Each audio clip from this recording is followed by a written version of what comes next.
اعوذ باللہ من الشیطان الرجیم بسم اللہ الرحمن الرحیم ولا تقربوا الزنا انہ کان فاحشۃ، اور بدکاری کے قریب بھی نہ جاؤ، بے شک وہ بے حیائی ہے، بے شک وہ بے حیائی ہے۔ یہ جو رکوع ہمارا شروع ہوا ہے کل الحمدللہ، اس رکوع میں اللہ تعالیٰ نے کبیرہ گناہوں کا ذکر فرمایا اور ان سے ممانعت فرمائی ہے۔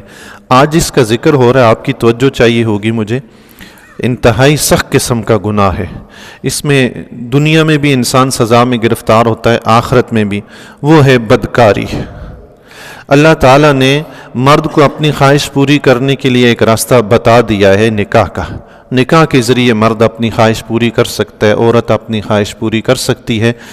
اس کے سوا اگر کوئی راستہ اختیار کیا جائے تو اسلام اس کی سخت مخالفت کرتا ہے اور سخت ممانعت فرماتا ہے۔ رب نے یہ نہیں فرمایا کہ وہ کام نہ کرو، رب نے فرمایا اس کام کے قریب بھی نہ جاؤ۔ فرمایا وَلَا تَقْرَبُوا الزِّنَا إِنَّهُ كَانَ فَاحِشَةً، بدکاری کے قریب بھی نہ جاؤ، کرنا تو دور کی بات ہے، قریب بھی نہ جاؤ۔ کیوں؟ إِنَّهُ كَانَ فَاحِشَةً، یہ بہت بے حیائی کا کام ہے، استغفر اللہ۔ یعنی قریب جانا کیا ہے؟ ایسے کام کرنا جس سے بندہ اس گناہ میں مبتلا ہو۔ اسی لیے مرد و عورت کو ملنے سے منع کر دیا گیا ہے، عورت کو بے پردگی سے نکلنے سے منع کر دیا گیا ہے۔ بے حیائی کے گانے سننے، فلمیں، ڈرامے دیکھنے جو انسان کو بے حیائی پر ابھاریں، اس کام تک لے کر جائیں، یہ سب اس کے قریب کرنے والے کام، ان سب سے روک دیا گیا، اس کے قریب بھی نہ جاؤ۔ ایک نوجوان، مسند امام احمد کی حدیث ہے، ایک نوجوان حضور علیہ السلام کی بارگاہ عالیہ میں حاضر ہوا، عرض کرنے لگا یا رسول اللہ مجھے بدکاری کی اجازت دیجیے۔ تو دیگر جو صحابہ کرام رضی اللہ تعالیٰ عنہ تھے، انہوں نے اس کی یہ جرت دیکھی تو جلال میں آ گئے سارے، کوئی اس کو لان تان کرنے لگا، کوئی کیا کرنے لگا۔ قربان جائیے کریم آقا علیہ السلام پر، ایسی تربیت فرمانے والا استاد نہ دنیا میں آیا ہے نہ آئے گا۔ اللہ، آقا علیہ السلام نے فرمایا چھوڑ دو اسے، چھوڑ دو، میرے پاس آنے دو اس کو۔ اللہ اللہ، حضور کی بارگاہ میں اتنا سخت، ہمیں جلال آ جاتا جی کوئی ہم سے اس طرح کی بات کرے۔ اللہ کے نبی علیہ السلام کی بارگاہ عالیہ میں اس گناہ کی اجازت مانگ رہا ہے کہ مجھے بدکاری کی اجازت دیجیے۔ حضور علیہ السلام نے فرمایا اسے میرے پاس آنے دو۔ قریب بلایا، آقا علیہ السلام نے فرمایا اے نوجوان کیا تم اپنی ماں کے لیے یہ پسند کرتے ہو؟ اس نے کہا اللہ کی قسم ہرگز نہیں، میں آپ پہ قربان جاؤں، میں ایسا بالکل پسند نہیں کرتا۔ تو آقا علیہ السلام نے فرمایا جس بات کی تم خواہش کر رہے ہو وہ بھی تو کسی کی ماں ہوگی، اور لوگ بھی اپنی ماں کے لیے ایسا فعل پسند نہیں کرتے۔ فرمایا کیا تم اپنی بیٹی کے لیے پسند کرتے ہو؟ اس نے عرض کی قربان جاؤں آپ پہ اللہ کی قسم میں ہرگز ایسا پسند نہیں کرتا۔ تو فرمایا لوگ بھی اپنی بیٹیوں کے لیے یہ فعل پسند نہیں کرتے۔ آقا علیہ السلام نے فرمایا کیا تم اپنی بہن کے لیے یہ پسند کرتے ہو؟ اس نے عرض کی قربان جاؤں آپ کی ذات پہ اللہ کی قسم میں اپنی بہن کے لیے پسند نہیں کرتا۔ آقا علیہ السلام نے فرمایا تو لوگ بھی اپنی بہنوں کے لیے یہ فعل پسند نہیں کرتے۔ اسی طرح آقا علیہ السلام نے پھر پھوپھی کا، خالہ کا، دیگر خواتین کا پوچھا، وہ ہر بار یوں ہی انکار کرتا رہا۔ تو آقا علیہ السلام اس کو یوں ہی ارشاد فرماتے رہے کہ دوسرے بھی لوگ اس چیز کو ناپسند کرتے ہیں۔ پھر آقا علیہ السلام نے اس کے سر اقدس پر، اس سر پر اپنا دست مبارک رکھا اور اس کے لیے دعا فرمائی، اللہم اغفر ذنبہ وطاہر قلبہ واحسن فرجہ، اے اللہ اس کے گناہوں کو معاف فرما، اس کے دل کو پاکیزہ بنا، اور مولا کریم اس کو عصمت کی حفاظت کرنے والا بنا۔ حدیث شریف میں آتا ہے اس کے بعد اس نوجوان نے یہ گناہ ایسے چھوڑا کہ اس کا سوچا بھی نہیں۔ سبحان اللہ، اللہ کیسی تربیت فرمائی آقا علیہ السلام نے۔ اللہ کے نبی نے تو فرمایا ہمارے دین کی، ایمان کی بنیاد یہ ہے یحب لأخیہ ما یحب لنفسہ، تم اس وقت تک مومن نہیں ہو سکتے جب تک جو چیز تم اپنے لیے پسند کرتے ہو وہی دوسروں کے لیے پسند نہ کرو۔ بندہ دوسروں کی جگہ جا کے منہ مارے اور کہے کہ گھر پاک دامن رہے گا، ایسا کبھی نہیں ہوگا۔ یہ دنیا مکافات عمل ہے، جو کسی کے ساتھ کرے گا وہ اپنے گھر بھرے گا۔ ایسا نہیں ہو سکتا کہ بندہ کہے جی میں تو عیاشی کر کے آ گیا اور میرے گھر والے پاک دامن محفوظ رہ گئے، بہت مشکل کام ہے۔ آقا علیہ السلام نے فرمایا عفو عن نساء الناس، لوگوں کی عورتوں کو پاک دامن رہنے دو، تعف نساؤکم، تمہاری عورتیں بھی پاک دامن رہیں گی۔ ہاں یہ دنیا مکافات عمل ہے، جو کسی کے ساتھ کرتا ہے اس کے اپنے گھر میں بھی ہو جاتا ہے، اس کو خبر نہیں ہوتی اور وہ سمجھتا ہے میں نے بڑا پردہ کروا کے رکھا ہوا ہے. نہیں وہ پردے وردے سب چاک ہو جاتے ہیں. جب بندہ کسی کی خیانت کرتا ہے اس کے گھر میں خود ہی ہو جاتی ہے. ایک سنار تھا، اس نے اپنے گھر ایک پانی بھرنے والا لگا کے رکھا ہوا تھا. وہ روزانہ پانی بھر کے گھر جاتا تھا. تو ایک دن سنار کی دکان پر کوئی خاتون آئی، اس نے سونے کے کڑے خریدے. تو اس نے کڑا پہناتے وقت عورت کو کڑا پہنایا تو اچانک نہ جانے کیا ہوا، نفس امارہ نے غلبہ کیا، اس نے اس کے ہاتھ پہ بوسہ دیا. سنار نے. سنار شام کو جب گھر آیا تو اس کی بیوی نے کہا مجھے بتا آج تو نے کیا کیا ہے. اس نے کہا کچھ نہیں. اس نے کہا نہیں تم نے کوئی غلط حرکت کی ہے، مجھے بتاؤ کیا کیا ہے تم نے. سنار نے کہا خدا کی بندی کچھ بھی نہیں کیا. اس نے کہا یہ ہو ہی نہیں سکتا تم کچھ نہ کرو، تم کچھ کر کے آئے ہو، بتاؤ تم نے آج کیا گناہ کیا ہے، کسی خاتون کو چھیڑا ہے. اس نے کہا ہاں آج ایک خاتون آئی تھی دکان پہ، اس کو کڑے پہناتے ہوئے بس دل کا غلبہ ہوا، برداشت نہیں ہو سکا، میں نے اس کے ہاتھ کو چوما. اس نے کہا تم نے اس کے ہاتھ کو چوما؟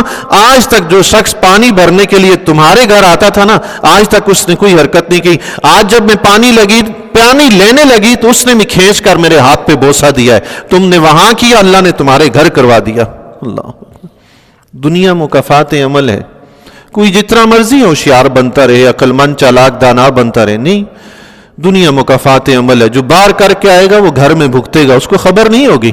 جس طرح باہر کی وہ کسی کو خبر نہیں ہونے دیتا نا، اس کے گھر کی بھی کسی کو خبر نہیں ہوتی. اللہ بخاری شریف کی روایت ہے، آقا علیہ الصلوۃ والسلام نے ارشاد فرمایا بدکاری کرنے والا، یہ بے حیائی کا کام کرنے والا جب اس کام میں مصروف ہوتا ہے، جب تک یہ مصروف رہتا ہے اس وقت تک وہ مومن نہیں رہتا. اللہ اکبر. ایمان اس کے اندر سے نکل جاتا ہے. اللہ اکبر.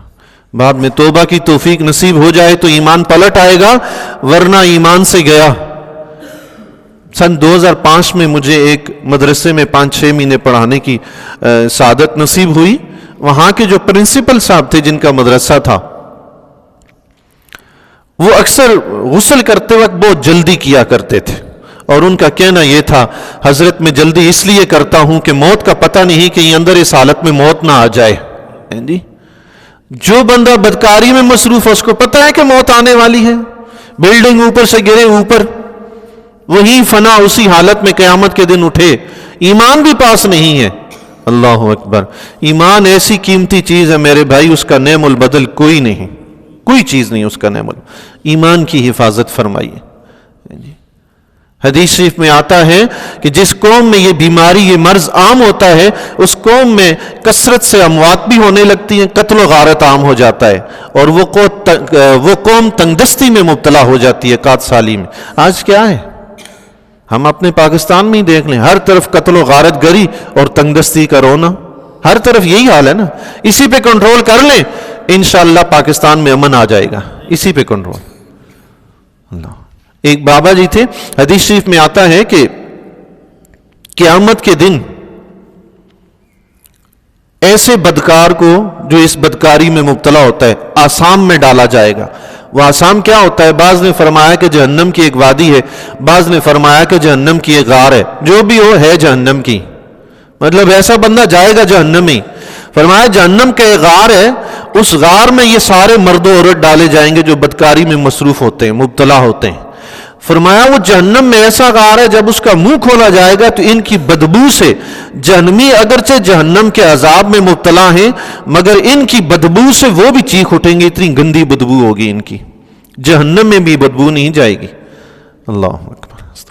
ایک بابا جی تھے، بندے کو کام کرنے سے پہلے اللہ کے نبی علیہ الصلوۃ والسلام نے فرمایا نا اس کا انجام سوچ لینا چاہیے کہ ہوگا کیا. ایک بابا جی تھے، چراغ ان کے پاس جل رہا تھا، اچانک انہیں دل میں گناہ کا خیال آیا. تو انہوں نے اپنے نفس سے کہا کہ اچھا اگر تو کرنا چاہتا ہے نا تو پہلے ایسا کر، یہ جو دنیا کی جو آگ ہے نا اس کو برداشت کر. اگر اس کو تو نے برداشت کر لیا پھر کر لینا. اور جا کر انگلی چراغ کے اوپر رکھ دی، آگ نے جلایا تو چیخ کر پیچھے ہٹے. فرمایا تو اس پر صبر نہیں کر سکتا تو جہنم کی آگ پہ صبر کیسے کرے گا جو اس سے 70 گنا زیادہ ہے؟ تو گناہ سے ہی صبر کر لے. رک گئے. بنی اسرائیل کے ایک نوجوان کا واقعہ آتا ہے. بنی اسرائیل کا ایک نوجوان عابد، اللہ اکبر، ہمہ وقت عبادت میں مصروف رہتا تھا. شیطان قسم کے لوگ ہوتے ہیں نا، اللہ ان کو ہدایت نصیب فرمائے. خود تو سیدھے راستے پہ لگتے نہیں، وہ دوسروں کو بھی سیدھے راستے پہ برداشت نہیں کرتے. وہ بیچارہ اپنی عبادت میں مصروف ہے تنہائی میں، لیکن کچھ شریروں کو شرارت سوجی. انہوں نے ایک فاحشہ کے پاس جا کر کہا کہ بھئی اس کے پاس جاؤ، تھوڑا سا اس کو بھی تو نکالو، ہر وقت وہیں اندر گھسا رہتا ہے. یہ حال ہے. خود کرنا نہیں، کوئی کر رہا ہے تو وہ بھی برداشت نہیں ہوتا. اللہ ہدایت نصیب فرمائے ایسے لوگوں کو. وہ فاحشہ عورت ایسے ٹائم اس کے پاس گئی کہ جب بارش برس رہی تھی، سخت سردی تھی، وہ بالکل تنہائی میں، الگ اس کا اپنا عبادت خانہ تھا، وہ اس کمرے میں مصروف رہتا تھا. تو یہ خاتون اس کے پاس گئی اور دروازہ بجایا. تو اس نے پوچھا کون؟ کہنے لگی میں خاتون ہوں. اس نے بالا خانے سے نیچے دیکھا تو خاتون کھڑی تھی. پوچھا کیا ماجرا ہے؟ کہنے لگی بارش میں سخت سردی ہے، آپ کے پاس ٹھہرنا چاہتی ہوں، تھوڑی دیر کے لیے ٹھہرنے. اس نے کہا نہیں، یہاں نہیں ٹھہر سکتی، کہیں اور چلی جاؤ. وہ واپس اپنی عبادت میں مصروف ہو گیا، لیکن اس خاتون چونکہ وہ آئی اسی مقصد کے لیے تھی تو اس نے اس کو چھوڑا نہیں. بار بار وہ بجاتی رہی، اجازت مانگتی رہی. آخر مجبور ہو کر اس نے اس کو اجازت دے دی. خاتون کمرے میں گئی اور وہ عبادت میں مصروف ہو گیا. خاتون اس کے ساتھ ہی دوسری طرف لیٹ گئی. اب وہ لیٹ گئی تو اس نے اپنی حرکتیں شروع کر دی، بار بار اس کو پریشان کرنا شروع کر دیا. تو نوجوان عبادت میں تو مصروف رہا، لیکن شیطان بہکاتا تو ہے نا انسان کو. تو نوجوان کے دل میں خیال آیا، تو نوجوان نے بھی یہی کیا. اس نے کہا پہلے ایسا کرو، ساتھ ہی چراغ جل رہا تھا. اس نے کہا پہلے ایسا کرو، اس دنیا کی آگ کو برداشت کرو، پھر جہنم کی آگ کی طرف جانا. اس نے جا کر انگلی چراغ پہ رکھ دی، حتیٰ کہ ساری انگلی جل گئی، اس نے ہٹائی نہیں. جب دل سے اس گناہ کا خیال گیا، واپس عبادت میں مصروف ہو گیا. ایک انگلی جلا ڈالی، دوسری جو ہی دل میں خیال آئے انگلی جا کر چراغ پر رکھے. یوں کرتے کرتے اس نے 5 انگلیاں اپنی جلا ڈالی، اور لڑکی نے یہ دیکھا تو اس کی یہ حالت دیکھ کر چیخ ماری اور وہ لڑکی وہیں مر گئی. اللہ بندے کے دل میں جب ہم اس طرح کے واقعات سنتے ہیں، اللہ تعالیٰ نے فلاں کو نیکی کی توفیق عطا فرمائی، وہ گناہوں سے بچ گیا، بندے کے دل میں بھی خیال آتا ہے کہ میرے ساتھ بھی ایسا ماجرا ہوا تو میں بھی بچوں گا. یہ میں بھی بچوں گا والی کہانی نہیں ہے بھائی. اللہ بچائے تو بندہ بچتا ہے.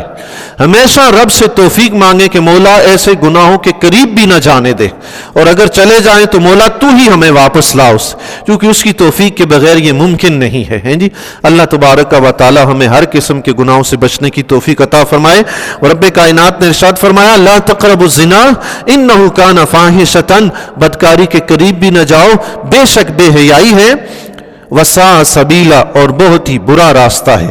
اللہ تبارک و تعالی ہر برائی سے بچنے کی توفیق عطا فرمائے.